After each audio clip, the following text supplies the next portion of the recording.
Hi, I'm Sandy and this is Pickle at Tabby Tree Weaver.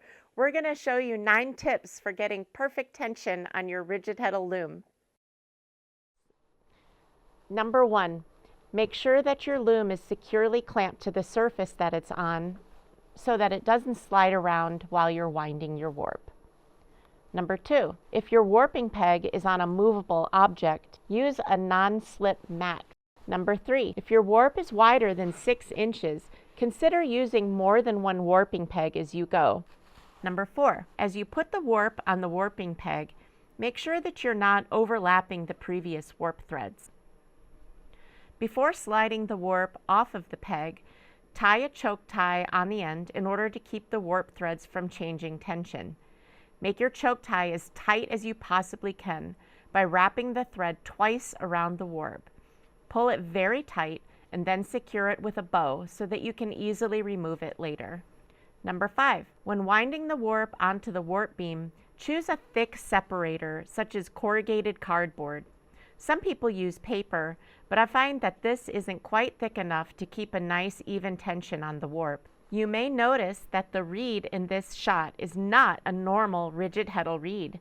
I happen to be using the Superfine rigid heddle reed, which is allowing me to weave this project at a much higher set than a normal rigid heddle reed would allow. When putting the cardboard in, make sure that you are completely separating the warp from the warp beam. Number 6, you will notice that while winding the warp, I am not holding it with my other hand at all. If you hold your warp in one hand while winding, then the sides of the warp will end up being tighter than the middle. Instead, come to the front of the loom and smooth the warp out in small 2-inch sections. Then give that section a firm tug to tighten it around the warp beam.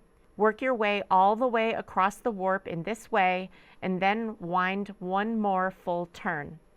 Repeat this process until you have beamed the entire warp. Later on, when you're threading the holes on the reed, you may find mistakes. In this case, I discovered that I missed one of the slots.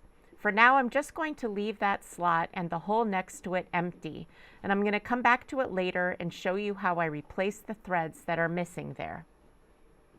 Number 7, now it's time to tie the warp onto the apron rod at the front of the loom. Separate the warp into sections that have no more than 1 inch of warp threads. So if you are weaving at 8 ends per inch, for example, count out 8 threads and then smooth them out in order to get ready to tie them on.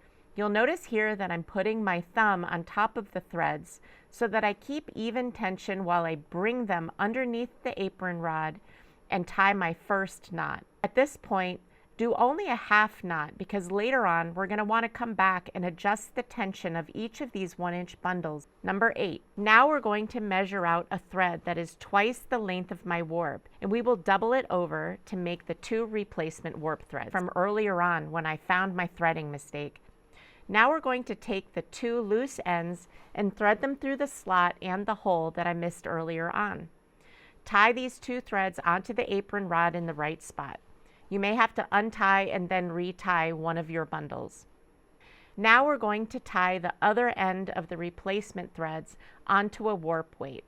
We're going to tie a slip knot, put it around the hook on the warp weight, and hang it off the back.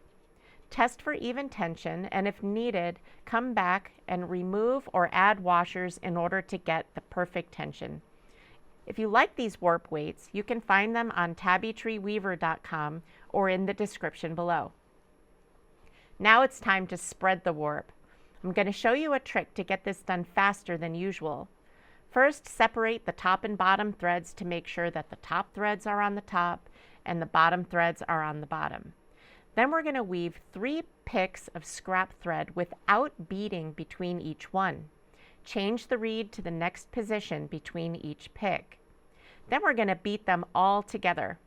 This usually will spread the warp sufficiently in one go, but if not, you can repeat this as many times as you need in order to make sure all the threads are completely spread out before you start weaving your actual project.